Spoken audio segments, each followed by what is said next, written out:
Welcome to Annie's Kitchen and you're watching Annie's Kitchen with Annie. ഇന്നും എളുപ്പമുള്ളൊരു സാധനം ചെയ്യാൻ പോകുന്നത് എന്നാന്ന് വെച്ചാൽ കുട്ടികൾക്ക് പറ്റുന്ന ഒരു സ്റ്റാർട്ടർ, അല്ലെങ്കിൽ മക്കൾക്ക് മാത്രമല്ല വലിയവർക്കാന്നേലും കഴിക്കാം. ഈ പറഞ്ഞ അമ്മമാരായ നമ്മൾ പോലും ഈ സ്റ്റാർട്ടർ ഉണ്ടാക്കുമ്പോൾ ഒരെണ്ണമെങ്കിലും കഴിക്കാത്ത ഒരമ്മമാരും ഉണ്ടാവില്ല. കാര്യം അത്ര ടേസ്റ്റാണ്.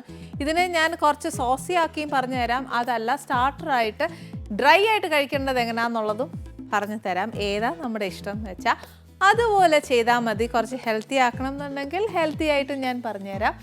ഏത് വേണമെങ്കിലും, കാര്യം എല്ലാം നമ്മൾ പരീക്ഷിക്കണമല്ലോ. ഇന്ന് ചെയ്യാൻ പോകുന്നത് നമ്മുടെ ഗാർലിക് പ്രോൺസാണ് ചെയ്യാൻ പോകുന്നത്. ഗാർലിക് പ്രോൺസ് എന്ന് പറഞ്ഞാൽ ഇതിനകത്ത് 2 ഐറ്റമേ ഉള്ളൂ എന്ന് വിചാരിക്കില്ല. അതായത് കൊഞ്ചും ഗാർലിക്കും മാത്രം അല്ല, ഇതിനകത്ത് കുറച്ച് സാധനങ്ങളൊക്കെ ചേർക്കാനുണ്ട്. ഇത് നമ്മുടെ തനി നാടനാണോ എന്ന് ചോദിച്ചാൽ അല്ല, തനി നാടനല്ല. ഇത് കുറച്ചൊരു എബ്രോഡിലൊക്കെ ഉള്ളൊരു സാധനമാണ്. അതിനകത്ത് പാസ്ലേ ലീവ്സൊക്കെ ഇടണം.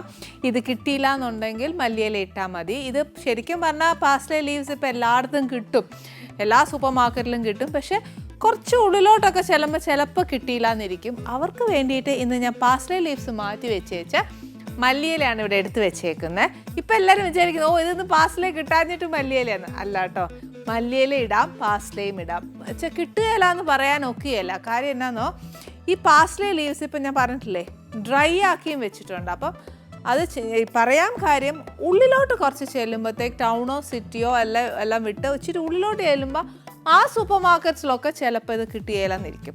അതുകൊണ്ട് അവിടെയൊക്കെ എപ്പോഴും കിട്ടുന്ന ഒരു സാധനം മല്ലിയില. അപ്പോൾ അത് ഉള്ളിലോട്ട് ചെന്നാലും മല്ലിയില കിട്ടും. അതുകൊണ്ടാണോ ഞാൻ ഈ ഓപ്ഷൻ വെച്ചത്. ഇനി ഇതിന് വേണ്ടിയ സാധനങ്ങൾ എന്നാക്കിയാൽ നോക്കൂ.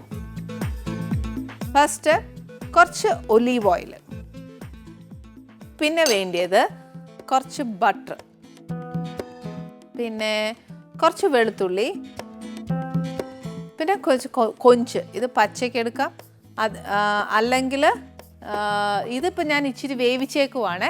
ഉപ്പും കുരുമുളകും ഇട്ട് ഇച്ചിരി ഒന്ന് വേവിച്ചിട്ടുണ്ട്. പിന്നെ വേണ്ടിയത് കുറച്ച് റെഡ് ചില്ലി ഫ്ലേക്സ്. ഇതിന് ആക്ച്വലി മഞ്ഞപ്പൊടി ഇടുകയല്ല, പക്ഷെ ഞാൻ ഇടാൻ പോവാ. എന്നാന്നറിയോ, എല്ലാത്തിനും ഇച്ചിരി മഞ്ഞയില്ലെങ്കിൽ വിഷാംശമൊക്കെ പൊക്കോളുമല്ലോ. പിന്നെ വേണ്ടിയത് ഇച്ചിരി കുരുമുളക് പൊടിയോ അല്ലെങ്കിൽ ചതച്ച കുരുമുളക്, പിന്നെ ഇച്ചിരി ഉപ്പ്, കുറച്ച് നാരങ്ങാ നീര്, കുറച്ച് മല്ലിയില. ഇത്രയും സാധനമാണ് ഇതിനാവശ്യം. ഏറ്റവും എളുപ്പത്തിൽ ഉണ്ടാക്കാൻ പറ്റുന്ന ഒരു കാര്യമാണു. ഇതിന് വലിയ പ്രയാസം ഒന്നുമില്ല.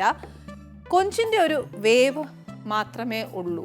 കാര്യം എന്നാണെന്നറിയാവോ, ഈ കൊഞ്ചിൻ്റെ വേവ് മാത്രമേ ഉള്ളൂ എന്ന് പറയാൻ കാര്യം, കൊഞ്ചിന് ബേസിക്കലി എല്ലാവരും പറയുന്നത് എന്നാന്നോ, കൊഞ്ചിന് വേവില്ലെന്നാണേ.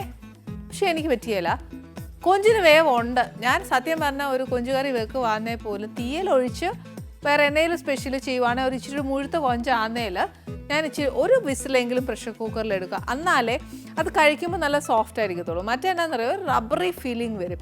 അതുകൊണ്ട് കൊഞ്ചൊന്ന് വേവിച്ചെടുക്കുന്നതുകൊണ്ട് കുഴപ്പമൊന്നുമില്ല. അതല്ല, വേവിക്കുന്നില്ല, ഇങ്ങനെ പച്ചയ്ക്ക് നമ്മൾ ഡയറക്റ്റായിട്ട് ഇതിനകത്ത് ചേർക്കാനാണ് ഉദ്ദേശമെങ്കിൽ ചേർക്കാം. പക്ഷേ കുറച്ച് നമ്മൾ വഴറ്റുന്ന സമയത്തൊക്കെ ഒരു ഇച്ചിരി വേവിക്കുന്നതുകൊണ്ട് കുഴപ്പമൊന്നുമില്ല. ഇപ്പോൾ ഏതായാലും നമുക്ക് ചെയ്യാം. കുക്കറിൽ വേവിച്ചേച്ച് ആ സ്റ്റോക്കോട് കൂടി ഇതിനകത്ത് ചേർത്താലും തെറ്റില്ല, ഇതിനകത്ത് വേവിച്ചെടുക്കുന്നതിലും തെറ്റില്ല. ഏതായാലും എളുപ്പത്തിനാണെങ്കിൽ കുക്കറിൽ വേവിച്ച് വെച്ചതിന് ശേഷം ഇതേപോലെ ചെയ്തോ. ഇവിടെ ഇപ്പോൾ നമുക്ക് സമയമില്ലാത്തതുകൊണ്ട് നമുക്ക് ഇച്ചിരി സമയമുള്ളേ, അന്നേരം നമ്മൾ എല്ലാ കാര്യങ്ങളും അറിയണം. അതുകൊണ്ട് ഒരു ഇച്ചിരി ഒരു ഹാഫ് വേവ് ഞാൻ വേവിച്ച് വെച്ചിട്ടുണ്ട്.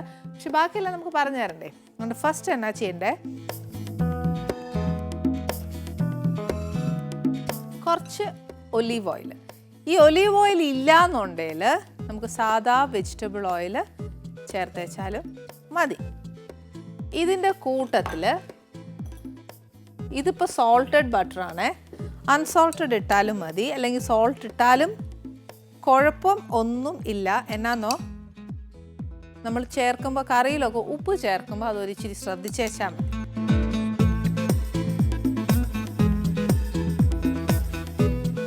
ശരിക്കും പാചകം പഠിക്കുമ്പോൾ ഞാൻ എല്ലാ കാര്യങ്ങളും പലരും ചെയ്ത പാചകം നോക്കി പഠിച്ച് ഒക്കെയാണു ഞാനിത് നമ്മുടെ പാചകം എല്ലാം പഠിക്കുന്നത്. അപ്പോൾ എന്നാണെന്നറിയോ, ഞാൻ പഠിച്ചേക്കുന്ന എനിക്ക് മനസ്സിലായ എൻ്റെ ടേസ്റ്റ് ഞാനൊരു കാര്യം പറയാം.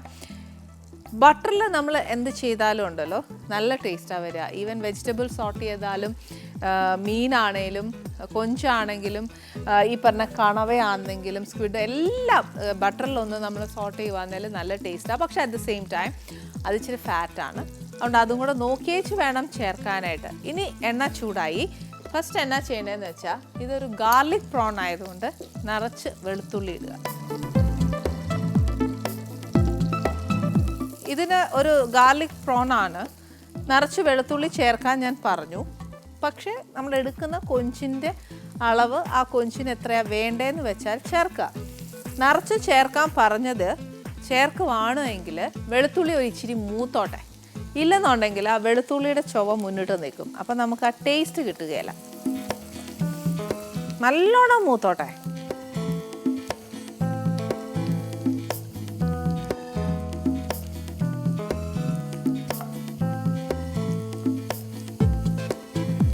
ഇതിപ്പം എണ്ണ നല്ല ചൂടായി, നിറച്ച് എണ്ണയും ബട്ടറും ഉണ്ട്. അപ്പോൾ എന്നാന്ന് വെച്ചാൽ വെളുത്തുള്ളി മൂക്കാനായിട്ട് ഒത്തിരി നേരം ഒന്നും എടുക്കുകയല്ല, ഒരു ഇച്ചിരി നേരം എടുക്കത്തുള്ളൂ. അതിൻ്റെ കൂട്ടത്തിൽ നമുക്ക് ഈ കൊഞ്ചും കൂടെ ചേർക്കാം. എന്നാന്നോ, ഈ വെളുത്തുള്ളിയുടെ ഒരു ടേസ്റ്റും അതിൻ്റെ ഒരു ഫ്ലേവറും ഒക്കെ ഇതിനകത്തും കൂടെ പിടിക്കണ്ടേ.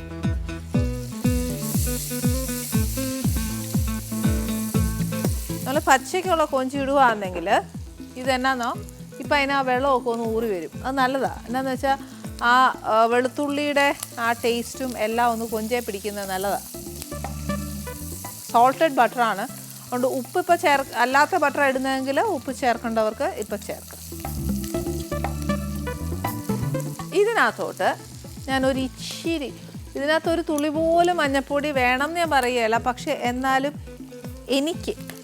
എൻ്റെ ഒരു തൃപ്തിക്കാണ് ഞാൻ പറയുന്നത്. കൊഞ്ചൊക്കെ നമ്മൾ കഴിക്കുമ്പോഴത്തേക്കുണ്ടല്ലോ ഇച്ചിരി മഞ്ഞൾപ്പൊടിയും വെളുത്തുള്ളി ഇഞ്ചി ഒക്കെ ഇടുമ്പോൾ നല്ലതാണ്. എന്നാന്നോ, കൊഞ്ച് ചിലർക്ക് അലർജിയുണ്ട്, ചിലർക്ക് അത് വയറിന് ദഹന പ്രശ്നം ഉണ്ടാക്കും. അപ്പോൾ അതൊക്കെ മാറാനായിട്ട് ഇതൊക്കെ നല്ലതാണ്. അല്ലെങ്കിലും മഞ്ഞൾപ്പൊടി ഒരു ആൻറ്റിസെപ്റ്റിക് ആണെന്നാണ് പറയുന്നത്. വെളുത്തുള്ളി നല്ല അസലായിട്ട് മൂത്തിട്ടുണ്ട്. ഇതിനകത്തോട്ട് കുറച്ച് റെഡ് ചില്ലി ഫ്ലേക്സ്, അത് സ്പൂൺ കണക്ക് പറയുവാണെങ്കിൽ ഒന്നും പറയാൻ പറ്റിയല്ല. എന്നാന്നോ, നമ്മുടെ എരിവ് അത് കണക്കാക്കാം. ഇനി കുറച്ചുകൂടെ എക്സ്പ്ലെയിൻ ചെയ്ത് നമ്മൾ കറക്റ്റായിട്ട് എൻ്റെ ഇത് പറയുവാണെങ്കിൽ പിസ്സയിലൊക്കെ ഇട്ടിട്ട് നമ്മളാണ് തീരുമാനിക്കുന്നത് അതിൻ്റെ എരിവ് എത്ര വേണം എന്നുള്ളത്, അല്ലേ? പിസ്സയ്ക്കുള്ള എരിവ് എത്ര വേണം എന്നുള്ളത് നമ്മൾ തീരുമാനിക്കും എന്ന് പറഞ്ഞ കൂട്ട് ഇതിന് എന്തോരം എരിവ് വേണം എന്നുള്ളത് നമ്മൾ തീരുമാനിച്ചേച്ച് വേണം ഈ റെഡ് ചില്ലി ഫ്ലേക്സ് ഇടാൻ.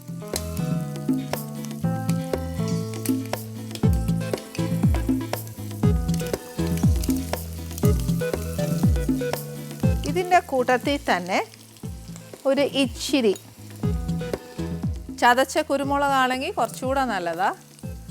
അല്ലാത്തതാണെങ്കിൽ ഒരു ഇച്ചിരി ഇട്ടേച്ചാൽ മതി. ഉപ്പ് ഇട്ടിട്ടുണ്ട്. ഉപ്പിട്ടു എന്ന് പറയാനുള്ളത് കൊഞ്ച് ഒരു അര വേവ് ഞാൻ വേവിച്ചു എന്ന് പറഞ്ഞില്ലേ, അതുകൊണ്ട് ഞാനൊരു ഇച്ചിരി ഉപ്പ് അതിൻ്റെ കൂട്ടത്തിൽ ഇട്ടിട്ടുണ്ട്. പിന്നെ സോൾട്ടഡ് ബട്ടറാണ്, അതും കൂടെ നോക്കിയേച്ച് വേണം ഇതിനകത്ത് ചേർക്കാൻ. ഇതിനകത്തോട്ട് ഒരു ഇച്ചിരി ഒരു സ്പൂൺ മതിയാവും. കുറച്ച് കൊഞ്ചേ ഞാൻ എടുത്തിട്ടുള്ളൂ. അപ്പോൾ ഒരു സ്പൂണോളം നാരങ്ങ നീര്,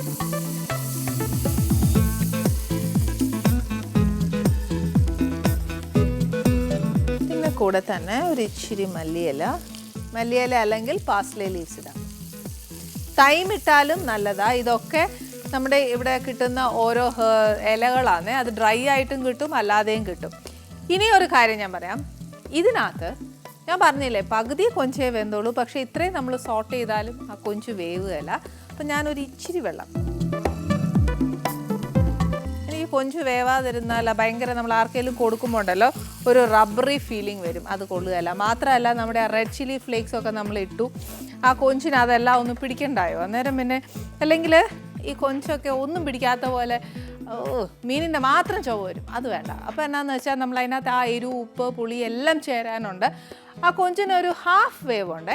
അപ്പോൾ ഒരു കാര്യം ചെയ്യാം, നമുക്കൊരു ഹാഫ് വേവ് കഴിഞ്ഞ് നല്ലോണം ഒന്ന് പറ്റിച്ചേച്ച് അതിനെ ഡ്രൈ ഔട്ട് ചെയ്തെടുത്താൽ മാത്രം മതി. ഇനി ഇത് കംപ്ലീറ്റ് വറ്റിയിട്ട് ഇത് കംപ്ലീറ്റ് ഡ്രൈ ഔട്ട് ചെയ്ത് കഴിഞ്ഞാൽ നമ്മുടെ കൊഞ്ചിൻ്റെ പരിപാടി കഴിഞ്ഞു. ഇന്ന് നേരത്തെ ചെയ്യാൻ കാര്യം എന്നാന്ന് വെച്ചാൽ, ഇത്രയും എളുപ്പമുള്ളൊരു സാധനം ചെയ്യാൻ കാര്യം എന്ന് വെച്ചാൽ, ഇന്ന് ആനീസ് കിച്ചണിൽ വരാൻ പോകുന്ന എൻ്റെ ഒരു പഴയ ഫ്രണ്ടാണ്. ഞങ്ങൾ ഒരുമിച്ച് ഫിലിമിൽ വർക്ക് ചെയ്തിട്ടുണ്ട്. കുറേ എന്താ പറയുക 3-4 ഫിലിംസ് ഞങ്ങൾ ചെയ്തിട്ടുണ്ട്. അത് കഴിഞ്ഞ് പുള്ളിക്കാരി കല്യാണം കഴിഞ്ഞെല്ലാം പോയി, പിന്നെ ടച്ചൊക്കെ വിട്ടുപോയി. പക്ഷേ എന്നാലും ഇടയ്ക്ക് പല ഫങ്ഷൻസിൽ വെച്ച് കാണാറുണ്ട്, ഞങ്ങൾ ആ ടച്ച് കീപ്പ് ചെയ്യാറുണ്ട്. നല്ലൊരു ഫ്രണ്ട്ഷിപ്പ് സ്റ്റിൽ മെയിൻറ്റെയിനിങ് ആണ്. നമ്മുടെ കൊഞ്ച് റെഡി ആയിട്ടുണ്ട്. ഇത് പിള്ളേർക്ക് മാത്രമല്ല വലിയവർക്കും എല്ലാം കഴിക്കാം. പക്ഷെ ഞാൻ പറഞ്ഞല്ലോ, ഇന്ന് ഞാനിത് സ്പീഡിൽ ഉണ്ടാക്കാൻ കാര്യം എല്ലാവരെയും കണക്കിലെടുത്തിട്ടാണ്. എന്നാൽ എൻ്റെ ആനീസ് കിച്ചനും കൂടെ കണക്കിലെടുക്കണമല്ലോ. കാര്യം ഞാൻ പറഞ്ഞു, എൻ്റെ ഒരു ഫ്രണ്ടാണ് ഇവിടെ വരാൻ പോകുന്നതെന്ന്. വേറെ ആരുമല്ല, ഗായത്രിയാണ് ഇന്ന് ആനീസ് കിച്ചണിൽ വരാൻ പോകുന്നത്. ഗായത്രി എന്ന് പറയുമ്പോൾ ഞങ്ങൾ 3-4 ഫിലിം ഒരുമിച്ച് ചെയ്തിട്ടുണ്ട്. അതിനുശേഷം ഒരു വലിയൊരു ഗ്യാപ്പ് വന്നു. പിന്നെ പല ഫംഗ്ഷനിൽ വെച്ചും ഞാൻ ഗായത്രിയെ കണ്ടിട്ടുണ്ട്. പക്ഷെ സ്റ്റിൽ ഇന്നേക്ക് ദൈവം അനുഗ്രഹിച്ച് ഇന്ന് വരെ, ഈ നിമിഷം വരെ ഞങ്ങളുടെ ആ ഫ്രണ്ട്ഷിപ്പ് ഞങ്ങൾ ഒരിക്കലും വിട്ടിട്ടില്ല. ഈ ദൈവം അനുഗ്രഹിച്ച് ഞാൻ മീറ്റ് ചെയ്ത എല്ലാവരെയും ദൈവത്തമ്പുരാൻ്റെ കൃപ കൊണ്ട് ഇന്നും ആ റിലേഷൻസ് മെയിൻറ്റെയിൻ ചെയ്യാൻ ഞാൻ ശ്രമിക്കാറുണ്ട്. ഈശ്വരാനുഗ്രഹം കൊണ്ട് അത് നടക്കട്ടെ എന്നാണ് എൻ്റെ പ്രാർത്ഥന. ഇനി കൂടുതൽ പറയുന്നില്ല, ഗായത്രി ഞാൻ എൻ്റെ ആനീസ് കിച്ചണിലേക്ക് ക്ഷണിക്കാവേ. ഗായത്രി വരൂ. എന്തൊരു ഫോർമലായിട്ട് hearty welcome. Thank you. Gayathri ഞാൻ കാണുമ്പോൾ ഗായത്രി ഇങ്ങനെയൊക്കെ തന്നെയാണ് ഫേസും അതെല്ലാം ഇരുന്നത്. പക്ഷെ അതല്ല ഞാൻ പറഞ്ഞത്. ഗായത്രി കാണുമ്പോൾ ഭയങ്കര ഒരു എന്താ പറയുക, ഭയങ്കര ഒരു കോളേജ് ഗേൾ അതാണ്. പിന്നെ ഒരു ഗ്യാപ്പ് വന്നു എന്ന് ഞാൻ പറഞ്ഞല്ലേ, അതിനുശേഷം ഗായത്രിക്ക് വന്ന ഒരു ചേഞ്ച് എന്ന് പറയുന്നത് ഒരു വല്ലാത്ത ചേഞ്ച് ആയിരുന്നു. എനിക്ക് വിശ്വസിക്കാനേ പറ്റിയിട്ടില്ല. ആ ചേഞ്ച് എന്താന്നല്ലേ ഇപ്പൊ പറയുന്നില്ല, അവിടെ ഇരുന്ന് വർത്താനം പറയുമ്പോൾ ഞങ്ങൾ പറയാവേ. എനിക്ക് പിന്നെ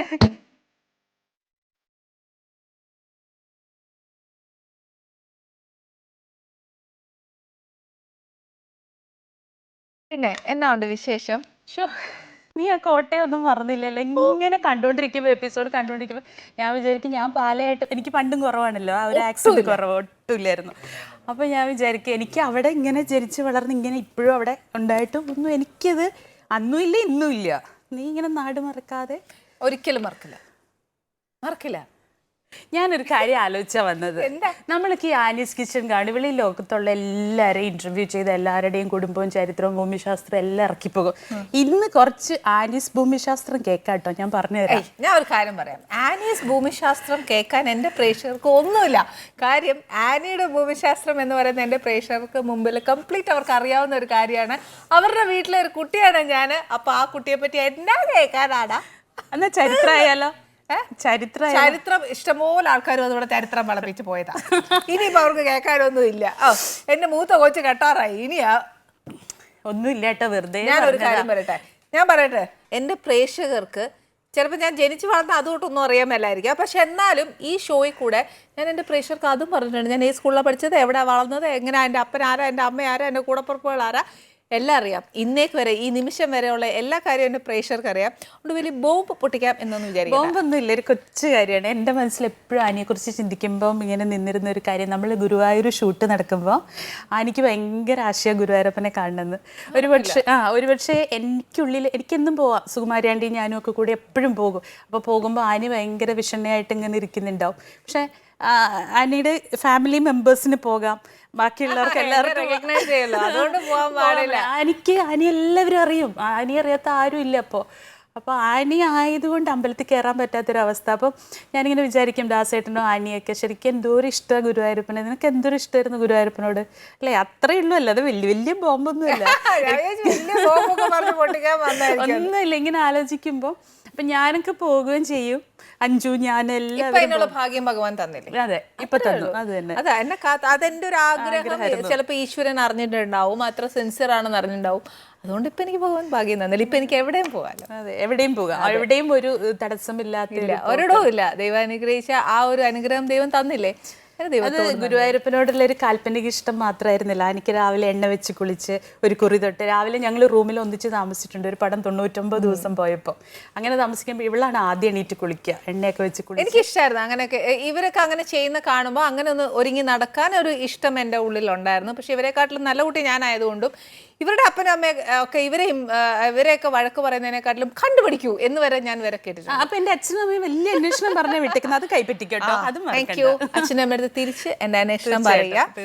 പിന്നെ ഒരു കാര്യം, ഇപ്പൊ ഗായത്രി സംസാരിച്ചപ്പോ ഞങ്ങൾ സംസാരിക്കുമ്പോൾ ശരിക്കും പറഞ്ഞാൽ സാധാ മലയാളം ഭാഷയിലാണ് സംസാരിക്കുന്നത്. ഇതിന്റെ ഇടയ്ക്ക് എന്തോ ഒരു വാക്ക് പറഞ്ഞല്ലോ, എന്റെ ഗുരുവായൂരപ്പനെ കാണാഞ്ഞിട്ട് എനിക്ക് എന്നായിരുന്നു ഒരു കാൽപ്പനിക ഇഷ്ടം അങ്ങനെയല്ലേ പറഞ്ഞേ? ഇങ്ങനെ ഒന്നും പറയുന്ന ഗായത്രി ഞാൻ കണ്ടിട്ടേയില്ല. ടു ബി ഫ്രാങ്ക്, ഞാൻ ഈ അടുക്കളയിൽ ഇങ്ങനെ ഉപയോഗിക്കില്ലേ, എനിക്ക് മനസ്സിലാവില്ല, എൻ്റെ പ്രേക്ഷകർക്ക് മനസ്സിലാവില്ല. ഒക്കെ മനസ്സിലാകും. പക്ഷെ ഒരു കാര്യം, ഈ വാക്കുകളൊക്കെ എവിടുന്ന് എപ്പോ എങ്ങനെ? പിന്നെ ജനിച്ചിട്ട് പത്രം വായിച്ചിട്ടില്ല, പിന്നല്ലേ പുസ്തകം. അതാണ് കുഴപ്പം. പത്രവും പുസ്തകവും ഒക്കെ വായിച്ച് ഈ വാക്കുകളൊക്കെ കിട്ടും. അല്ലെങ്കിൽ ജീവിക്കും, വായിച്ചിട്ടെങ്കിലൊക്കെ ജീവിക്കും. എൻ്റെ അമ്മായിയമ്മ ദിവസവും രാവിലെ പത്രം വായിക്കും, സകല വിശേഷവും എനിക്ക് പറഞ്ഞു തരും. എൻ്റെ ഏട്ടൻ എനിക്ക് സകല ഡീറ്റെയിൽസും പറഞ്ഞു തരും. പിന്നെ ഞാനായിട്ട് ഇനി മെനക്കെടുന്നത് എങ്ങനെയായാലും. പിന്നെ അതിപ്പം നീ പറഞ്ഞത് ഒരു വലിയ കാര്യമാണ്, ഭാരതത്തിന്റെ ഒരു വലിയ സംസ്കാരം കേട്ട് പഠിക്കുക എന്നുള്ളത്. കേൾക്കുന്ന, അതാണ് നമ്മൾ ഈ സപ്താഹങ്ങളൊക്കെ നടത്തുന്നത്. ഒരു കേൾവിയുടെ അറിവുണ്ടല്ലോ, അത് നല്ല അറിവുള്ള ആൾക്കാരുടെ കൂടെ ജീവിക്കാനുള്ള ഭാഗ്യം ഉണ്ടായപ്പോൾ നീ അറിവുള്ള ആളായി. സത്യം. ഗായത്രി, ഒരു കാര്യം ഞാൻ പറയാം, ഈ ഒരു സംഭവം മാറ്റി നിർത്തിയിട്ടേ പഴയ ഒരു ഗായത്രി ആവോ, ഇത് ഭയങ്കര നീ അങ്ങനെ പഴയ ഗായത്രി ആവാൻ ഞാൻ മിണ്ടാതിരിക്കാം. ഞാൻ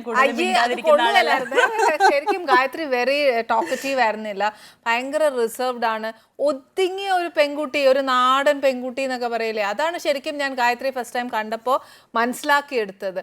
ആരോടും മിണ്ടില്ല, എന്നതേലും ഗായത്രി അത് ചെയ്യുന്ന നീ പോ അങ്ങനെ തള്ളി വിട്ട ഒരു കുട്ടിയാണ്. ഇപ്പോൾ ഒരു വന്ന ചേഞ്ച്, ഒരു വല്ലാത്തൊരു ചേഞ്ച്. ഞാൻ ഗായത്രി ഒരു ഷോ തന്നെ ചെയ്തിട്ടുണ്ട് മീഡിയയിൽ അല്ലേ, അതൊക്കെ കണ്ടപ്പോൾ ഗായത്രി ഭയങ്കര ഡിബേറ്റ് ഒക്കെ നടത്തി, വാക്കുകളോ കടിച്ച പൊട്ടാത്ത മലയാളം വാക്ക്. ഇല്ല, സന്തോഷമുണ്ട്. അല്ല, അത് എന്താ പറയാ, ഞാൻ അന്നും അങ്ങനെ ആയിരുന്നു. കാരണം കോളേജിലൊക്കെ പഠിക്കുമ്പോൾ ഞാൻ യൂണിയൻ മെമ്പറൊക്കെയാണ്. വളരെ നമ്മൾ ആ സമയമാണല്ലോ, ഡിഗ്രി ഫസ്റ്റ് ഇയറാണ് ഞാൻ അഭിനയിക്കാൻ തുടങ്ങുന്നത്. പ്രീ ഡിഗ്രിക്ക് പഠിക്കുമ്പോഴേ ഞാൻ കോളേജ് യൂണിയൻ മെമ്പറൊക്കെയാണ്. അപ്പൊ അങ്ങനെയൊക്കെ ഉണ്ടായിരുന്നു. നിന്നെ പോലെ വിവരമില്ലാത്തവരുടെ അടുത്ത് എന്തോ. കറക്റ്റ്, വിവരമില്ലാത്തവർക്ക് മനസ്സിനകത്ത് കളങ്കമില്ല, വിവരം കൂടുമ്പോഴാണ് കളത്തരം വരുന്നത്. എനിക്ക് എന്തായാലും വേണ്ട, എനിക്ക് ഇങ്ങനെ പോയാൽ മതി, സന്തോഷം. അന്നെന്നുള്ളത് സന്തോഷമായിട്ട് ജീവിക്കുന്നതാണ് ഏറ്റവും ഇഷ്ടം. ഭയങ്കര വാക്കുകൾ പഠിക്കുന്നതുകൊണ്ട് ദോഷമൊന്നുമില്ല, മലയാള ഭാഷ നല്ലതാണ്, എത്രയും നല്ലതാണ്. എനിക്ക് ഇപ്പൊ പറഞ്ഞ പോലെ അത്രയും അറിവ് ഇല്ലാ ദൈവം തന്നിട്ടില്ല, പക്ഷെ കിട്ടുന്നവർക്ക് സന്തോഷം. നമ്മളൊരു സാധാ വീട്ടമ്മ അല്ലെ, ഞാനെന്നല്ല എന്റെ പ്രേക്ഷകർക്കൊക്കെ ഫീൽ ചെയ്ത് എന്താ പറയാ, പ്രേക്ഷകർ ഒന്നും വിചാരിക്കേണ്ട. ഇനി നിങ്ങൾ എന്തോരം പറഞ്ഞാലും കല്ലെറിഞ്ഞാലും ഇതുപോലെ ചിലരോട്, ഇൻഡസ്ട്രിയിൽ ചിലരോട് ഇങ്ങനെയൊക്കെ പറയും. കാരണം അതൊരു ഇഷ്ടം കൊണ്ട് വരുന്നത്, നിങ്ങൾക്കുള്ളതിനേക്കാൾ ഒത്തിരി ഇഷ്ടം കൂടുതലുണ്ട്, അല്ലെങ്കിൽ കുറച്ചുകൂടെ അതിന് സീനിയോറിറ്റി കൂടുതലുണ്ട്, അതുകൊണ്ട് പറയുന്നത്. അത്രേ ഉള്ളൂ. പിന്നെ എന്നാണ് വിശേഷം? അച്ഛനും അമ്മ എവിടെയാ ഇപ്പം? അച്ഛനും അമ്മയും പാലയിൽ തന്നെ. മോളുണ്ട് കേട്ടോ, ഞാൻ പറയാൻ പറ്റും, എനിക്കറിയായിരുന്നു പക്ഷെ മോള് പിറവത്ത് ചിന്മയ വിശ്വവിദ്യാപീഠത്തിന്റെ യൂണിവേഴ്സിറ്റി ക്യാമ്പസ് ഉണ്ട്, അവിടെ പഠിക്കുന്നത്. അപ്ലൈഡ് സൈക്കോളജി ഫസ്റ്റ് സെം കഴിഞ്ഞു, സെക്കൻഡ് സെം ആയി. വലിയ കുഞ്ഞായി. ഓ, എന്നെക്കാൾ നീളമുണ്ട്. ഇനിയിപ്പോ പെട്ടെന്ന് കേൾക്കാൻ പറ്റും കൊച്ചിന്റെ കല്യാണാന്ന്. കെട്ടിച്ചുവിടണ്ടേ, പോസ്റ്റ് ഗ്രാജുവേഷൻ ഒക്കെ കഴിഞ്ഞിട്ട് കെട്ടിച്ചുവിടും. കൊച്ചിന് മറ്റേ എന്നാവാൻ ആഗ്രഹം? അത്യാവശ്യം ഡാൻസ് ചെയ്യും, പക്ഷെ അവൾക്ക് ആ ഫീൽഡൊന്നും അല്ല. ഒക്കെ ഒരു യൂണിഫോം ഒക്കെ ഇട്ട് വരണം എന്നാണ്, ഒരു IPS ഒക്കെ ഉണ്ട്. ട്രൈ ചെയ്യുന്നുണ്ട്, അതിനുള്ള പ്രിപ്പറേഷൻസ് ഒക്കെ ചെറുതായിട്ട് നടക്കുന്നുണ്ട്. അമ്മയുടെ വശത്ത് നിന്ന് ഭയങ്കര സപ്പോർട്ട് ഉണ്ടോ? തീർച്ചയായിട്ടും, അവളുടെ ഇഷ്ടങ്ങൾക്ക് അനുസരിച്ച് ജീവിക്കാൻ എല്ലാവിധ സപ്പോർട്ടും ഉണ്ട്. ഓക്കെ, അപ്പൊ ശരിക്കും ഞാനൊരു കാര്യം ചോദിച്ചോട്ടെ, ഗായത്രി ശരിക്കും ഇപ്പൊ പറഞ്ഞു ഞങ്ങളുടെ അവിടെ അഭിനയിക്കാൻ ഒക്കെ വരുന്ന സമയത്ത് താൻ ഇങ്ങനെ യൂണിയൻ മെമ്പർ ആയിരുന്നു, ആർട്സ് ക്ലബ് സെക്രട്ടറി, അങ്ങനെയൊക്കെ എല്ലാത്തിനും ആക്റ്റീവ് ആയിരുന്നു. പക്ഷെ അങ്ങനത്തെ ഒരു ഗായത്രി ഞാൻ ലൊക്കേഷനിൽ കണ്ടിട്ടേ ഇല്ല. ശരിക്കും അഭിനയം നമ്മൾ അഭിനയിച്ച് തുടങ്ങി, സിനിമയിലേക്ക് വന്നത് അവിടെ നിൽക്കട്ടെ, അഭിനയിച്ചു, ദാറ്റ്സ് ഓൺലി എ വേ, വന്ന വഴിയിൽ നമുക്ക് കിട്ടിയ ഒരു സ്റ്റാൻഡ്. പക്ഷെ ഉള്ളിൻ്റെ ഉള്ളിൽ ഇതേമാതിരി. പക്ഷെ ഗായത്രി പിന്നെ ഞാൻ കാണുന്ന ഭയങ്കര ഈ പറഞ്ഞ പോലെ ഭയങ്കര സാഹിത്യ ഭാഷയൊക്കെ സംസാരിച്ച് അങ്ങനെ ആവാൻ. ശരിക്കും തൻ്റെ ഇഷ്ടം എന്തായിരുന്നു? ഇതൊരു സ്റ്റാൻഡാണെന്ന് ഞാൻ മനസ്സിലാക്കുന്നു. സിനിമ, അഭിനയം അത് ഓഫ് കോഴ്സ് ആനി പറഞ്ഞ കറക്റ്റാണ്. ഞാൻ അങ്ങനെ ഒരു വലിയ പാഷനോട് കൂടി വന്നതല്ല, ആക്സിഡൻ്റലി വന്നു. ഇപ്പോഴും സ്റ്റിൽ ഞാൻ അങ്ങനെ പാഷനോട് കൂടിയൊന്നും അല്ല ചെയ്യുന്നത്. പിന്നെ നേരത്തെ ഇവള് ഇൻട്രഡക്ഷന് പറഞ്ഞ ഈശ്വരാനുഗ്രഹം, ഒരു നിയോഗം എന്നൊക്കെ പറയുന്നത് നമുക്ക് എല്ലായിടത്തും ഉണ്ട്. അതുകൊണ്ട് തന്നെ മാത്രം ഞാനൊരു നടിയായി നിൽക്കുന്നില്ല, അത് വലിയ ടാലൻറ്റ് കൊണ്ടോ ഇഷ്ടം കൊണ്ടോ ഒന്നും നിൽക്കുന്ന ആളല്ല. പിന്നെ എന്താവാനായിരുന്നു ഇഷ്ടം എന്ന് ചോദിച്ചാൽ, അന്നത്തെ സമയത്ത് ഒരു ബൈ പ്രൊഫഷനാണ്, ഒരു ജേർണലിസ്റ്റ് ആവാൻ ഇഷ്ടമായിരുന്നു, ഒരു അഡ്വക്കേറ്റ് ആവാൻ ഇഷ്ടമായിരുന്നു. അങ്ങനെയൊക്കെ കുറച്ച് ഇങ്ങനെ ത്രില്ലടിക്കുന്ന ജോബുകളായിരുന്നു ഇഷ്ടം. അതൊന്നും ആയില്ല. പക്ഷെ ആസ് ഇറ്റ് ഈസ് ഞാനായിരിക്കുന്നതിൽ എനിക്കൊരു ഇഷ്ടമുണ്ട്, അത്രയേ ഉള്ളൂ. വരുന്ന ലൈഫിൽ എപ്പോഴും അൺസർട്ടനിറ്റി ഉണ്ട്. നമ്മളൊരു അൺസർട്ടനിറ്റി പറയുമ്പോൾ അത് മരണത്തിന് മാത്രം അല്ല, ജീവിതത്തിൽ നമ്മൾ ഉദ്ദേശിക്കുന്ന വഴികളിൽ കൂടി തന്നെ പോകണം എന്ന് നമ്മൾ ശഠിച്ച ഒരിക്കലും നടന്നു എന്ന് വരില്ല.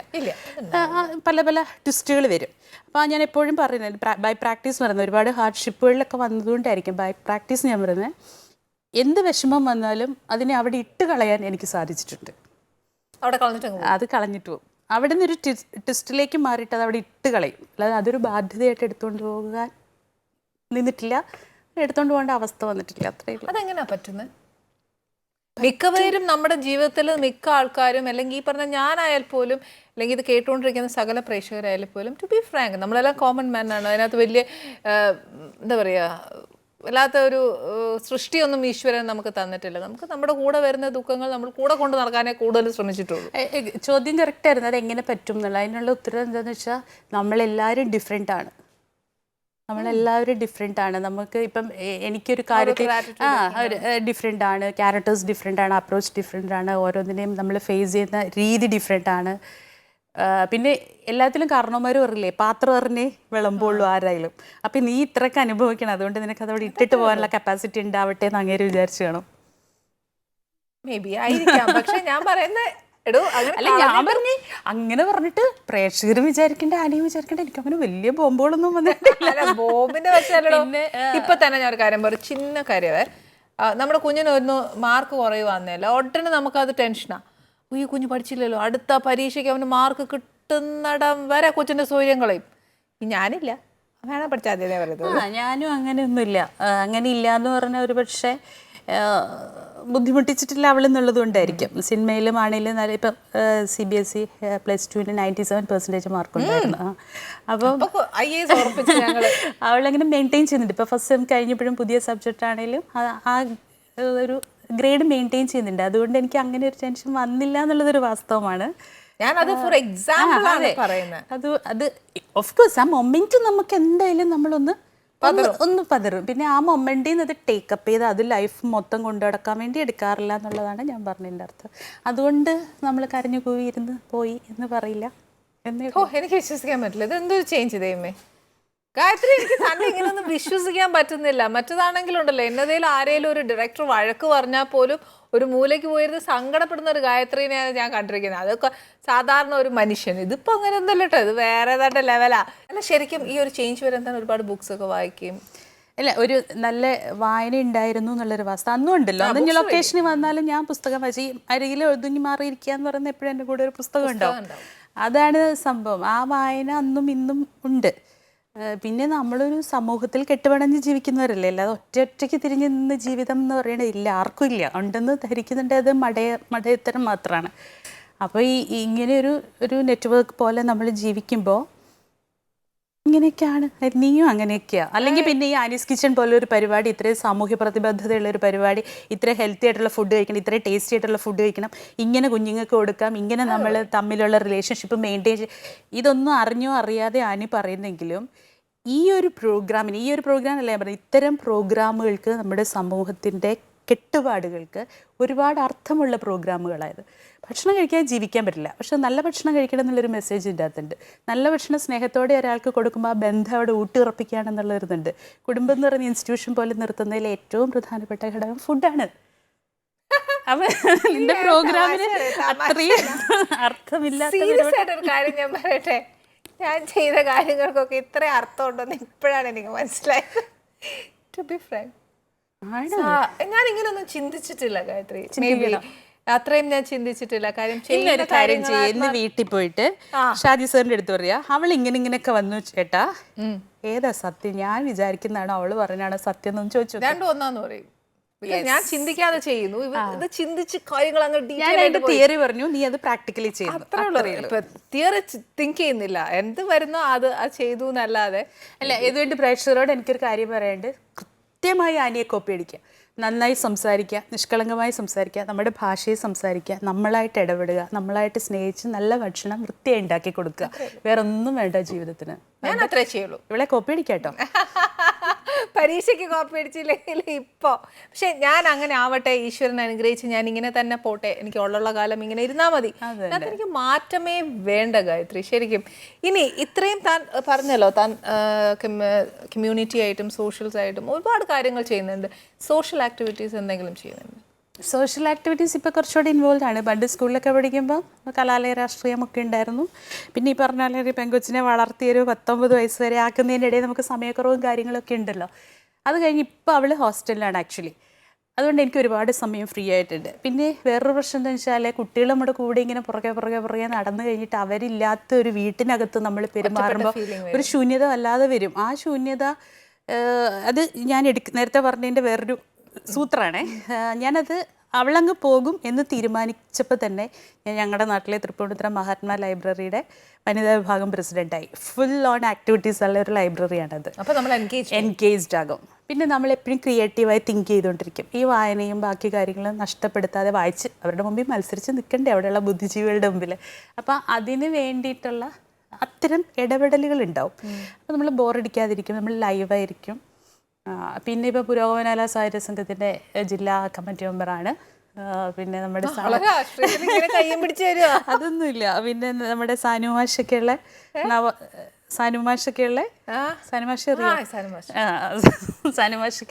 നവോത്ഥാന സംരക്ഷണ സമിതിയുടെയും ജില്ലാ കമ്മിറ്റി മെമ്പറാണ്. അപ്പോൾ അങ്ങനെ കൊച്ചു സാമൂഹ്യ പരിപാടിയായിട്ട് ലൈവായിട്ട് നിൽക്കുന്നുണ്ട്. ഞാൻ ലൈവായി നിൽക്കുന്നുണ്ട്. ശരിക്കും ഞാൻ ഗായത്രി ഇൻട്രൊഡ്യൂസ് ചെയ്തത് കുറഞ്ഞു പോയോ എന്നൊരു സംശയമുണ്ട്. ഇത്രയും കാര്യങ്ങളൊക്കെ ചെയ്യേണ്ടതെന്ന് ഞാൻ അറിഞ്ഞില്ല സത്യം. ഞാൻ എൻ്റെ അത് എന്താ അറിയാം, ഇപ്പം എനിക്കറിയാം, ഇപ്പം നമ്മളെ കേട്ടുകൊണ്ടിരിക്കുന്ന ഒരുപാട് വീട്ടമ്മമാർ എന്നെക്കാളും ആനിയേക്കാളും ഒക്കെ കേപ്പബിൾ ആയിട്ടുള്ള ആൾക്കാരുണ്ട്. പക്ഷെ എന്താ പ്രശ്നം വെച്ചാൽ കൃത്യമായി സ്പേസിങ് വേണം. ഇപ്പോൾ വീട്ടിൽ ഇരുന്നുകൊണ്ട് നമുക്ക് ഇപ്പോൾ ഒരു മുഖ്യമന്ത്രി ഒരു പ്രസ്താവന പറഞ്ഞാലും, ഇപ്പോൾ കേന്ദ്ര ബഡ്ജറ്റ് വന്ന സമയമാണ്, ഇതൊക്കെ പറയുമ്പോഴും നമ്മൾ വീട്ടിലിരിക്കുന്ന സ്ത്രീകൾക്കൊക്കെ അഭിപ്രായങ്ങളുണ്ട്. പക്ഷെ നമുക്ക് സ്പേസ് ഇല്ല ഈ അഭിപ്രായം പ്രകടിപ്പിക്കാനും പറയാനും കൃത്യമായ സ്പേസ് ഇല്ല. ആ കൃത്യമായ സ്പേസുകളിൽ ഇടപെടുക എന്നുള്ളത് നമ്മുടെ മാത്രം ഉത്തരവാദിത്തമാണ്. സ്പേസ് ഉണ്ടാക്കുക. അപ്പോൾ പൊതുരംഗത്തേക്ക് ഇറങ്ങണം. രാഷ്ട്രീയം തെറ്റല്ല, സാമൂഹ്യ പ്രവർത്തനം തെറ്റല്ല, ഇതൊക്കെ ഉണ്ടായേ പറ്റൂ. ഇതൊന്നും ഇല്ല ഈ നാട് അരാജകത്വത്തിലേക്ക് പോകും. അപ്പം നമുക്ക് ഇൻട്രസ്റ്റ് ഉണ്ടെങ്കിൽ, ഇപ്പം നീ ആദ്യം ചോദിച്ച അഭിനയത്തിനോട് ഇല്ലാത്ത ഒരു പാഷൻ സാമൂഹ്യ പ്രവർത്തനത്തിനോട് എനിക്കുണ്ട്. എനിക്ക് ആ പാഷനുണ്ട്. ആ പാഷൻ ഉള്ളത് കൊണ്ട് തന്നെ ഞാൻ എൻ്റെ സ്പേസ് ഞാൻ കണ്ടെത്തണം. അല്ലാതെ ആരും ഇന്നത്തെ കാലത്ത് നമ്മുടെ തരില്ല. അത്യാവശ്യം ഭാരവായ്പ ഉണ്ടാവും എന്നുള്ളത് ഉണ്ടാവാം. പക്ഷെ എനിക്ക് അങ്ങനത്തെ എക്സ്പീരിയൻസ് ഇല്ല.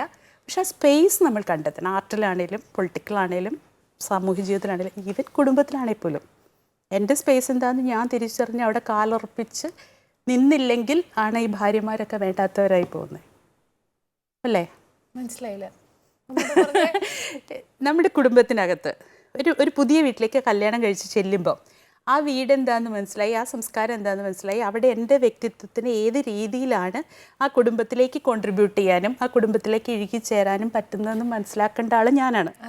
അങ്ങനെ മനസ്സിലാക്കി നമ്മൾ അവിടെ പോയി നിൽക്കുന്നിടത്താണ്, അതായത് നിൻ്റെ അമ്മായിയമ്മയ്ക്ക് നീ പ്രിയപ്പെട്ട മരുമോളായി ഒരു സ്പേസ് നീ കണ്ടെത്തിയതാ, ആരും പിടിച്ചതിലേക്ക് നിർത്തിയതല്ല. അത് ഉത്തരവാദിത്വം കൂടിയാണ്, റെസ്പോൺസിബിലിറ്റിയും കൂടെയാണ്. ഞാനൊരു കാര്യം പറയട്ടെ, ഞാൻ എൻ്റെ സ്പേസ് കണ്ടെത്തിയിട്ടൊന്നുമില്ല.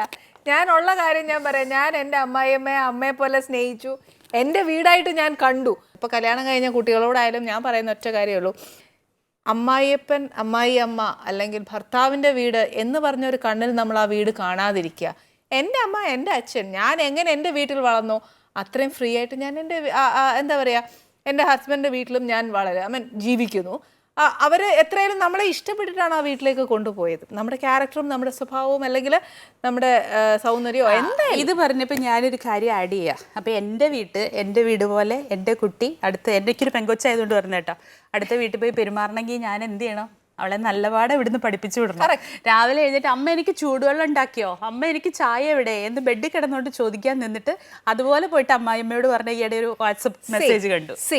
നമുക്ക് ബേസർ കോമൺ സെൻസ് ഉണ്ട് ഗായത്രി. നമ്മളെ കെട്ടിച്ച് വിട്ടിരിക്കുകയാണെന്നുള്ളത് കെട്ടിച്ച് പോകുന്ന പെണ്ണിനെ അറിയാലോ. അപ്പൊ അവള് അറിഞ്ഞോണ്ട് അമ്മായിയമ്മയെ കൊണ്ടുവരൂ എന്ന് പറയോ? ഇല്ലല്ലോ. അതറിയണം. അത്ര വിവരം നമ്മുടെ കുഞ്ഞുങ്ങൾക്ക് ഇല്ലേ? സംശയമുണ്ട്, ന്യൂ ജനറേഷനിൽ അങ്ങനത്തെ ചില പ്രശ്നങ്ങൾ ഉണ്ട് എന്നുള്ളത്. ഒരിക്കലും ഇല്ല. ഞാൻ പിള്ളേരെ സപ്പോർട്ട് ചെയ്യും. പിന്നെ പെൺകുട്ടികളാണെങ്കിൽ ഞാൻ ബേസ് അറിയണം. ഒരു വീട്ടിൽ ചെന്നാൽ എന്നൊക്കെ ചെയ്യണം എന്നുള്ള ഒന്നും അറിയാൻ മേലാതെ ഒരു കസേര കയറി ഇരിക്കരുത്. ബേസ് അറിഞ്ഞിരിക്കണം. അതെല്ലാം ചെയ്യാം. അല്ലാതെ ഇന്ന് സാമ്പാറും അവിയലും തോരനും എല്ലാം പഠിച്ചോണ്ട് ആ വീട്ടിൽ പോകണമെന്നൊന്നുമില്ല. നമ്മൾ അടിയാവുന്ന അഭിപ്രായങ്ങളോടൊക്കെ ചെറിയ ഡിഫറൻസ് എനിക്കുണ്ട്. ആൺകുട്ടിയാണേലും പെൺകുട്ടിയാണേലും എല്ലാം പഠിക്കണം. പെണ്ണാണേലും ആണാണെങ്കിലും വളരെ കൃത്യമായി നമ്മളുടെ ഉത്തരവാദിത്തങ്ങളെ കുറിച്ച് അറിയാം, നമ്മുടെ വ്യക്തിത്വത്തെ കുറിച്ച് അറിയാം. ആണിന് തികഞ്ഞ ആണത്വം ഉത്തരവാദിത്വം ഉണ്ടാകും, പെണ്ണിന് തികഞ്ഞ സ്ത്രീത്വവും ഉത്തരവാദിത്വമുണ്ട്. പെണ്ണിന് മാത്രം കൽപ്പിച്ചു കൊടുക്കുന്ന ഒരു പണിയില്ല എന്നുള്ളിടത്ത് ഞാൻ നന്നായി ഡിഫർ ചെയ്യുന്നുണ്ട്. പെണ്ണിന് മാത്രം കൽപ്പിച്ചു കൊടുത്തു എന്ന് പറയാൻ ഞാൻ ഒരിക്കലും പറയുന്നില്ല. ഞാൻ പറയുന്ന ഒരിക്കലും ഒരു ഡോമിനേറ്റിംഗ് ആവരുതെന്നേ പറയുന്നുള്ളൂ. അല്ലാതെ എനിക്ക് ഇത്ര ജോലിയാണ് എന്നെക്കാട്ടിലും ഞാൻ ഇങ്ങനെ നിൽക്കുള്ളൂ, അത് നിൽക്കരുത് ഒരു പെൺകുട്ടി ഒരു പടി താന്ന് നിന്നാൽ ഒരു കുഴപ്പവും ഇല്ല എന്നാണ് ഞാൻ പറയുന്നത്. അതിനെ യൂട്ടിലൈസ് ചെയ്യാൻ ഒരു ആൺകുട്ടി ആവരുത്, ഈക്വാലിറ്റി കൊടുക്കുക, അത്രേ ഉള്ളൂ. അല്ലാതെ ഇതിനകത്ത് ഞാൻ പറഞ്ഞില്ലേ ഡോമിനേറ്റിംഗ് ആവുന്നിടത്താണ് പ്രശ്നങ്ങൾ വരുന്നത്. ഡോമിനേറ്റ് ചെയ്യേണ്ട ഒരു പെൺകുട്ടി, അതിനോട് ഞാൻ വാദിക്കും. ഇനി ഒരു കാര്യം ചെയ്യാം, ഞാൻ ഉണ്ടാക്കിയ ഭക്ഷണം തരാം. പ്ലേറ്റ് മാറ്റിയതല്ല, സ്റ്റാർട്ടർ ആയതുകൊണ്ട് പിന്നെ ഇങ്ങനെ കഴിക്കാമല്ലോ. പഴയ കൂട്ടുകാരി വരുമ്പോൾ വലിയൊരു സദ്യ ഒരുക്കി വെക്കണ്ടേ. പക്ഷെ എനിക്ക് ഏറ്റവും ഇഷ്ടപ്പെട്ട സാധനങ്ങളിൽ ഒന്നാണ് കേട്ടോ കൊഞ്ച്. കണ്ടാ, ചോദിച്ചില്ല, അറിഞ്ഞില്ല, കേട്ടില്ല, ചെയ്തു വെച്ചേ. അതാണ് സ്നേഹം, അതാണ് വേവ് ലെങ്ത്.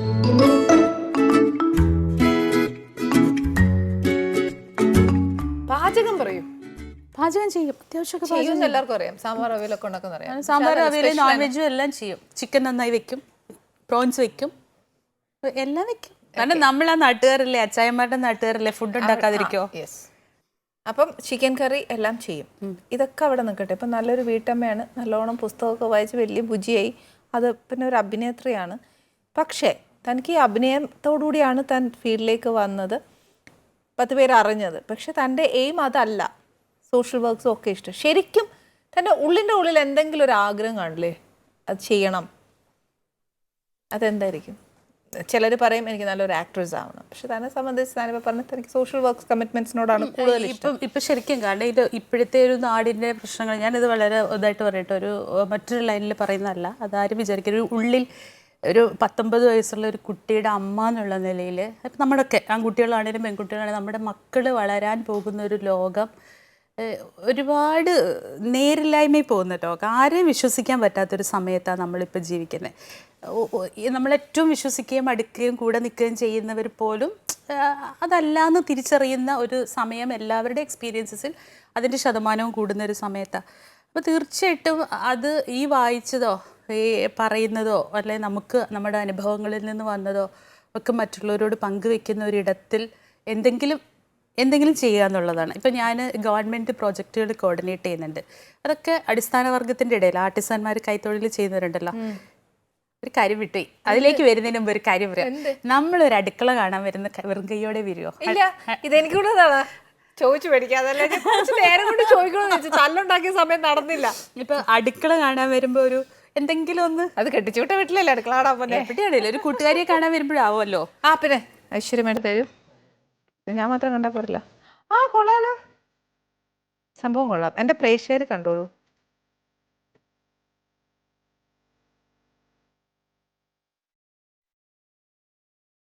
നല്ല രസം കേട്ടോ. ഇതെന്താ മറ്റേ പച്ചക്കറില് അങ്ങനെയൊക്കെ ചെയ്തിട്ടില്ല, ഇത് മൾട്ടികളർ.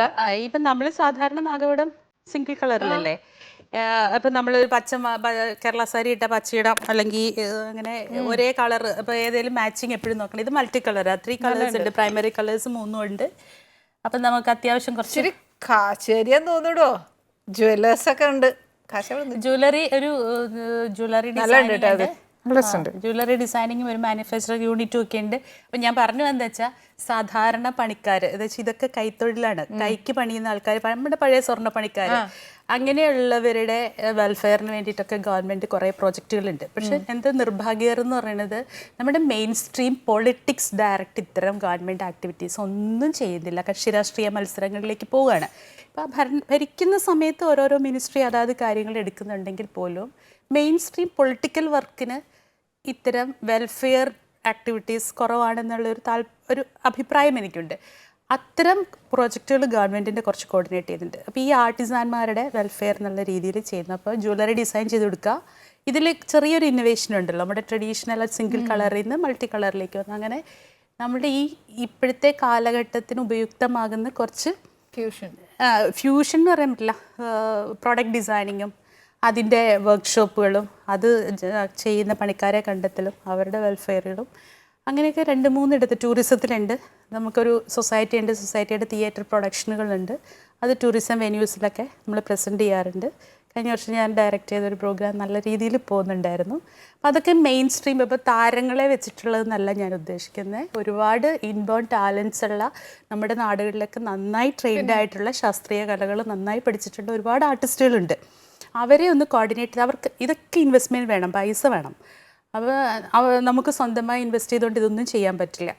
അപ്പോൾ അങ്ങനെ പൈസ ഇല്ലാത്തവരെ സംബന്ധിച്ച് അവരിന്ന് കോർഡിനേറ്റ് ചെയ്തിട്ട് ഗവൺമെൻറ്റിന് ഇഷ്ടംപോലെ സ്കീമുകളുണ്ട്. ഇതും ഒന്ന് കോർഡിനേറ്റ് ചെയ്ത് കൊടുത്തു കഴിഞ്ഞാൽ നല്ല പ്രൊഡക്ഷനുകൾ ഉണ്ടാവും, നല്ല ആർട്ട് ഇവിടെ നന്നായി എക്സിസ്റ്റ് ചെയ്യും, അതിൻ്റെ പാരമ്പര്യം നമുക്ക് സൂക്ഷിക്കാൻ പറ്റും. കുറേ അധികം പേർക്ക് അതുകൊണ്ട് തൊഴിലും ജീവിതമാർഗ്ഗം ഉണ്ടാവും. ഡാൻസ് കളിക്കാനും പാട്ട് പാടാനൊക്കെ ഇഷ്ടമുള്ളവർക്ക് അത് ചെയ്യാനുള്ള അവസരങ്ങളുണ്ടാവും. അങ്ങനെയൊക്കെ കുറച്ച് പണികൾ ചെയ്യുന്നുണ്ട്. എൻ്റെ ഭാഗമാണിത്, നമ്മുടെ ജ്വല്ലറിയുടെ ഭാഗമാണിത്. Keep it up. Thank you. Feeling proud. അപ്പൊ ഇനി ശരിക്കും ഇത് ആരുടെ അമ്മേന്ന് ചോദിക്കേണ്ടി വരും. ശരിക്കും അങ്ങനെയൊന്നും പറയാൻ, ഇതൊക്കെ എല്ലാവരും ഒക്കെ ചെയ്യുന്നുണ്ട്. എല്ലാ മേഖലയിലും കൈ വെച്ചിട്ടുണ്ട്. ഇപ്പോൾ ഞാൻ ആദ്യം പറഞ്ഞില്ല, ഇനി എല്ലാവരും ഇതൊക്കെ ചെയ്യുന്നുണ്ട്. അപ്പം നീ ചെയ്യുന്നതും ഒരു സോഷ്യൽ വർക്ക് തന്നെയാണ് എന്നെ സംബന്ധിച്ച്. മദർ താനൊരു നല്ല അഡ്വൈസ് മോക്ക് കൊടുത്തിട്ടുണ്ടാവില്ലേ? തീർച്ചയായിട്ടും. ഞാൻ എപ്പോഴും അമ്മൂൻ്റെ അടുത്ത് പറയുന്ന ഒരേ ഒരു കാര്യമുള്ളൂ, നല്ലൊരു വ്യക്തിയാവുക. നിനക്ക് ഒരാളെ ഡിപ്പെൻഡ് ചെയ്യാതെ ജീവിക്കാനുള്ള ഒരു പ്രൊഫഷൻ സ്വന്തമായി കണ്ടെത്തുക, സ്വന്തം ഇഷ്ടം അനുസരിച്ച്. നാളെ പൈസയ്ക്ക് വേണ്ടി ഒരു പ്രൊഫഷൻ കണ്ടുപിടിച്ചൊരു ഡോക്ടറായി എഞ്ചിനീയറായി എന്ന് പറഞ്ഞിട്ട് ഒരു 35 വയസ്സാകുമ്പോഴത്തേനും നമ്മൾ താഴേക്കാകും. 35 വയസ്സ് വരെ ഈ കത്തലുള്ളൂ. ഇത് കഴിഞ്ഞ് നമ്മൾ പൊതുവെ ഇരുത്തം വരുന്നു എന്ന് പറയുന്നത് നമ്മുടെ താഴേക്ക് വരും. ആ വരുന്ന സമയത്ത് ഫ്രസ്ട്രേഷനുകളുടെ ഒരു വലിയ ഭാണ്ഡം ചുമലിലെടുക്കാതെ ഇഷ്ടമുള്ള ഒരു സ്ഥലത്ത് നമുക്ക് നമ്മൾ പാഷനോട് കൂടി ചെയ്യാൻ പറ്റുന്ന ഒരു നല്ല പ്രൊഫഷൻ ആദ്യം കയ്യിൽ വെക്കുക. പിന്നെ നല്ലൊരു വ്യക്തിയായി വളരുക. വ്യക്തി എന്ന് പറയുന്നത് സെൽഫ് സെൻറ്റേർഡ് അല്ലാതെ നല്ലൊരാളാവുക, നല്ലൊരു വ്യക്തിയാവുക. ഇത് മാത്രമേ പറയാറുള്ളൂ. അത് ഇങ്ങനെയെന്നൊന്നും ഞാൻ വരയ്ക്കാറില്ല. അത് നല്ലതാണ്. നല്ലൊരു വ്യക്തിയായാൽ മതി കേട്ടോ. അത് കൂടുതൽ അതിനകത്ത് വേറെ എക്സ്പ്ലനേഷൻസ് വേണ്ട. പിന്നെ പുസ്തകങ്ങൾ വായിക്കാൻ പറയാറുണ്ട്. കുഞ്ഞിലെയൊക്കെ ഞാൻ എവിടെയെങ്കിലൊക്കെ പോയി കഴിഞ്ഞാൽ പുസ്തകം കൊണ്ട് കൊടുക്കാറുണ്ടായിരുന്നു. കൊച്ചിന് പകർന്നു കൊടുത്തു. പക്ഷേ അത് ഞാൻ കുറ്റമായിട്ട് പറഞ്ഞാൽ അല്ലെങ്കിൽ ആക്ഷേപിച്ച് പറഞ്ഞാൽ പോലും വായന കിട്ടുക എന്ന് പറയുന്നത് ഒരു ഭാഗ്യമാണ്.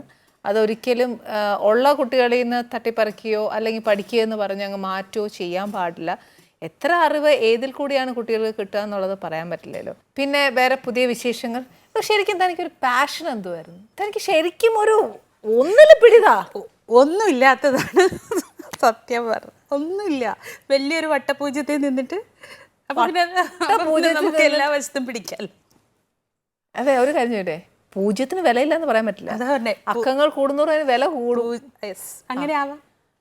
അതുകൊണ്ട് ഞാൻ ചോദിക്കാം, ഏതെങ്കിലും ഒന്ന് ഇല്ല. ഇപ്പൊ എനിക്ക് തോന്നുന്നു അക്കങ്ങളൊക്കെ അങ്ങ് ഭയങ്കരമായിട്ട് എഴുതുക. ഇതും കൂടെ കണ്ടപ്പോൾ എനിക്ക് ഉറപ്പിച്ച്, നേരത്തെ പറഞ്ഞു സോഷ്യൽ വർക്ക്സിനെല്ലാം പൈസ വേണം. ഓരോ സെക്ടറുകളിലും 15,000 കോടി, 100 കോടി, 50 കോടി, 60 കോടി, 1 കോടി എന്നൊക്കെ പറഞ്ഞ് വീതം വെച്ചിട്ടുണ്ട്. ഇത് നമ്മുടെ പൈസയാണ്, നമ്മൾ ടാക്സ് ആയിട്ട് കൊടുത്തേക്കുന്ന പൈസയാണ്. ഇത് തിരിച്ച് നമ്മളിലേക്ക് എത്തുന്നത് നമ്മളുടെ വെൽഫെയർ സ്കീമുകളായിട്ടാണ്, നമ്മുടെ സൊസൈറ്റിയുടെ വികസനമായിട്ടാണ്. ഇതെനിക്ക് ചെയ്തു തന്നേ പറ്റൂ എന്ന് പറയേണ്ടത് നമ്മളാ. ചെയ്തു തന്നേ പറ്റൂ എന്ന് പറയണം, അവിടെ ഉണ്ടത്. പക്ഷെ അങ്ങനെ ചെയ്തു തന്നേ പറ്റുള്ളൂ എന്ന് പറഞ്ഞാൽ ഇറങ്ങിയ ആൾക്കാർക്കൊന്നും ഓൺ ടൈം കിട്ടിയിട്ടില്ലല്ലോ. കിട്ടുന്നുണ്ടല്ലോ, കിട്ടുന്നുള്ളതുകൊണ്ടാണ് ഞാനിതൊക്കെ ചെയ്യുന്നത്. ഞാൻ രാധാമാധവ് എന്ന് പറഞ്ഞിട്ട് ഒരു ഡാൻസ് പ്രൊഡക്ഷൻ, ഒരു ശാസ്ത്രീയ നൃത്ത കച്ചേരിയാണ്. 4 ഡാൻസ് ഫോമും കൂടി ചേർത്തിട്ട്, ഭരതനാട്യം, മോഹിനിയാട്ടം, കുച്ചിപ്പുടി, കഥകളി, ഇത് 4ഉം കൂടി ചേർത്തിട്ട് ഒരു ശാസ്ത്രീയ നൃത്ത കച്ചേരി. ഇവിടെ 6 സ്റ്റേജ് സ്റ്റേറ്റ് ഗവൺമെൻറ്റിൻ്റെ പോയ പ്രോഗ്രാമാണ് ഞാൻ പറഞ്ഞത്. ഇത് ഞാൻ ചെയ്യുമ്പോൾ 2 ലക്ഷം രൂപ ഞാൻ സംഘടിപ്പിച്ചത് ഒരു സ്പോൺസറിലൂടെയാണ്.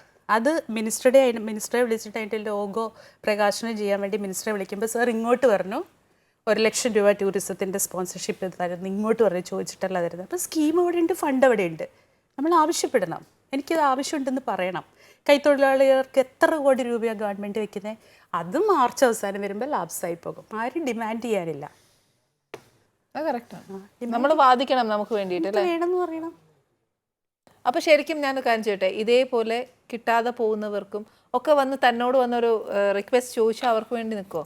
തീർച്ചയായിട്ടും അവർക്ക് വേണ്ടി പോയി വാങ്ങിച്ചു കൊടുക്കോ? തീർച്ചയായിട്ടും. അത് സാധ്യതയുള്ളൊരു കാര്യമാണെങ്കിൽ, അല്ലാതെ ബാക്ക്ഡോർ പരിപാടി ഒന്നും നടക്കില്ല. ജെനുവിൻ ആണെങ്കിൽ കൃത്യമായ ആവശ്യങ്ങളാണ്, കൃത്യമായ അങ്ങനെ ഒരു ഇതുണ്ടെങ്കിൽ ഞാൻ കോർഡിനേറ്റ് ചെയ്യുന്നതാണ്. ഞാൻ ഗവൺമെൻറ് പ്രോജക്റ്റുകൾ കോർഡിനേറ്റ് ചെയ്യുന്നുണ്ട്, ഞാൻ ചെയ്യും. അപ്പോൾ ഒരു കാര്യം ഞാൻ പറഞ്ഞുതരാം, പ്രേക്ഷകർക്ക് എന്ത് ആവശ്യം ഉണ്ടെങ്കിലും വിളിച്ചോ. ഗായത്രിയാൽ കഴിയുന്നതെല്ലാം ചെയ്തു കൊടുക്കും. എനിക്കിപ്പോൾ ഈ പറഞ്ഞ പോലെ ഇതൊക്കെയല്ലേ ചെയ്യാനൊക്കത്തുള്ളൂ, ഇങ്ങനെയൊക്കെ വഴി കാട്ടി തരാനേ പറ്റുള്ളൂ. ഈവൻ ഇങ്ങനെ ഒരു സോഷ്യൽ വർക്ക് ചെയ്യാൻ ഗായത്രിക്ക് അത്രയും ഇഷ്ടമുള്ളൊരു വ്യക്തി ആയതുകൊണ്ട് നമ്മൾ എന്നത്തെ നമുക്ക് വേണ്ടി ഒരാളുണ്ടെങ്കിൽ പിന്നെ എന്നാ പഠിക്കാനാ അല്ലേ? എന്നാ ആവശ്യം ഉണ്ടെങ്കിലും ഗായത്രി വിളിച്ചു, ഫോൺ നമ്പർ ഞാൻ തരേ. തീർച്ചയായിട്ടും. അല്ല, അങ്ങനെയല്ല പറഞ്ഞേ, ഒരുപാട് പ്ലാറ്റ്ഫോമുകളുണ്ട്. എന്നെ വിളിക്കണമെന്ന് പോലുമില്ല, നിങ്ങളുടെ അടുത്തുള്ള പഞ്ചായത്ത് ഓഫീസ്, പഞ്ചായത്ത് മെമ്പർമാർ, പഞ്ചായത്ത് പ്രസിഡന്റുമാർ, അവരോട് പറയുക നിങ്ങൾക്ക് ഇന്ന സ്കില്ലുണ്ട്, ഇന്നൊരു കാര്യം ചെയ്യാനുണ്ട്, എനിക്ക് വേണം, ഇന്നതാണ്, എന്തെങ്കിലും സാധ്യതയുണ്ടോ, ധാർഷ്ട്യമൊന്നും കാണിക്കേണ്ട, അവകാശത്തിൻ്റെ ധാർഷ്ട്യമൊന്നും കാണിക്കേണ്ട, സാധ്യതയുണ്ടോ എന്ന് ചോദിക്കുക. ഉണ്ട്, സാധ്യതകളുണ്ട്, എല്ലാവർക്കും വേണ്ട സാധ്യതകൾ കണ്ടെത്തി വേണം. ഞാൻ എന്താണെന്ന് ആദ്യം മനസ്സിലാക്കണം. നമുക്ക് കപ്പാസിറ്റി ഇല്ലാത്തൊരു കാര്യത്തിന് പോവരുത്, നമുക്കത് ചെയ്യാൻ പറ്റണം. നമ്മൾ ആരാണെന്ന് നമ്മൾ അറിയുന്നില്ല. ആ സത്യം. അത് ആരും പുച്ഛിച്ച് തള്ളേണ്ട ഒരു കോമഡി ആയിട്ട് എടുക്കണ്ട. നമ്മൾ ഫ്രം ദി ബിഗിനിങ് നമ്മളൊരു വ്യക്തിയായി മാറും. ഒരു 10 വയസ്സെങ്കിലും ആവണം കണ്ണു തുറക്കാം അല്ലേ. അന്ന് മുതൽ നമ്മൾ ആരാന്ന് അറിഞ്ഞ് നമ്മൾ മുന്നോട്ട് ഒരു സ്റ്റെപ്പ് പോലും വെക്കുന്നില്ല. മറ്റാരുടെയൊക്കെയോ ആവശ്യങ്ങൾക്കനുസരിച്ച് നമ്മൾ സ്റ്റെപ്പുകൾ മുന്നോട്ട് വെക്കുന്നത്. അമ്മ പറഞ്ഞു, അച്ഛൻ പറഞ്ഞു, ടീച്ചർ പറഞ്ഞു, സ്കൂളിൻ്റെ പ്രസ്റ്റീജിയസ് പറഞ്ഞു, അത് കഴിഞ്ഞിട്ട് ഒരു IT കമ്പനി ചേർന്നു, അതിൻ്റെ മോട്ടോ പറഞ്ഞു, ആ കമ്പനിക്ക് വേണ്ടി വർക്ക് ചെയ്തു. ഇതിനിടയിൽ സ്വകാര്യതയിൽ ഞാൻ ഡാൻസറാണോ, ഞാൻ നർത്തകനാണോ, ഞാൻ എഴുത്തുകാരനാണോ, ഞാനൊരു പാചകക്കാരനാണോ, ഞാൻ നല്ലൊരു സ്വീപ്പറാണോ, ഇതുപോലും നമ്മൾ തിരിച്ചറിയുന്നില്ല. എനിവേ നല്ലൊരു മെസ്സേജ് ഗായത്രി തന്നത്. തല്ലുണ്ടാക്കിയാലും ലാസ്റ്റ് കൺക്ലൂഡിങ് ഒരു നല്ല മെസ്സേജ്. നമുക്ക് അവിടെ ഒരു സൊസൈറ്റി ഉണ്ട്, തൃപ്പൂണിത്തുറ വിങ്സ് ഓഫ് ഫയർ എന്ന് പറഞ്ഞാൽ രജിസ്റ്റേർഡ് സൊസൈറ്റിയാണ്. അതിൻ്റെ പ്രസിഡൻ്റാണ് ഞാൻ. അപ്പോൾ അതിൽ കുട്ടികൾക്കും അല്ലാത്തവർക്കൊക്കെ വാല്യൂ എഡ്യൂക്കേഷൻ സെഗ്മെൻറ്റ്സ് ചെയ്യുന്നുണ്ട്. അപ്പോഴേ ഞാൻ എപ്പോഴും ടൈറ്റിൽ ചെയ്യുന്നൊരു സാധനം വാട്ടാമായി, ഹൂ എന്നുള്ള ചോദ്യം വേണ്ട. അത് ആനിയാണ്, ഗായത്രിയാണ്, എക്സോ വൈ ആരൊക്കെയോ ആവാം. പക്ഷെ വാട്ടാമായി അതൊരു സെഷനാണ്. എങ്ങനെയായാലും ഒരു ഹാഫ് ഡേ ഉള്ളൊരു സെഷനാണ് അത്. എക്സ്പേർട്സിനെ വെച്ച് തന്നെ ക്ലാസ് എടുപ്പിക്കാറുണ്ട്. വാട്ടാമായി നമ്മുടെ ഉള്ളിലുള്ള കഴിവ് നമ്മൾ കണ്ടെത്തുക. അത് നമ്മളുടെ പ്രൊഫഷൻ ആക്കുന്ന ഒരാളാണ് ഫ്രസ്ട്രേഷൻ ഇല്ലാതെ സക്സസ് ചെയ്യുക, ഫ്രസ്ട്രേഷൻ ഇല്ലാതെ ആവുക. അത് അങ്ങനെ അതിലെ പ്രൊഫഷൻ ആവാൻ പറ്റിയില്ലെങ്കിൽ പോലും ആ വാട്ടാമായി എന്നുള്ള ചോദ്യത്തിന് കൃത്യമായി ഫില്ല് ചെയ്യുകയാണെങ്കിൽ മറ്റു പ്രൊഫഷൻ ഉണ്ടാക്കുന്ന സ്ട്രെസ്സും സ്ട്രെയിനും ഫ്രസ്ട്രേഷനും കുറയും. നമുക്ക് നമ്മുടെ പാത്ത് ചൂസ് ചെയ്യാൻ നോക്കും, ഈസി ആയിട്ട് കുറച്ചുകൂടി പ്രൊഡക്റ്റീവ് ആവും. നമ്മൾ തന്നെ കുറച്ചുകൂടി ക്രിയേറ്റീവ് ആൻഡ് പ്രൊഡക്റ്റീവ് ആകും. കറക്റ്റ് ആണ്. അല്ലെങ്കിൽ മറ്റേത് ഫോഴ്സ്ഡ് ആണ്, കമ്പൽഡ് ആണ്. ജീവിച്ച് തീർത്തല്ലേ പറ്റൂ. ഇവിടെ 10,000 ആസ്വദിച്ച് ജീവിക്കാം. കോടീശ്വരന്മാരും പറയും കൊണ്ടുപോയല്ലേ പറ്റൂ. അവസാനം ഈ കോടികൾ പോലും ബാധ്യതയാണേ, കൊണ്ടുപോയല്ലേ പറ്റൂ. അങ്ങനെ ആവണ്ടാന്ന്, അങ്ങനെ ആവരുത്, നമുക്കൊരു ബേർഡൻ ആവരുത്.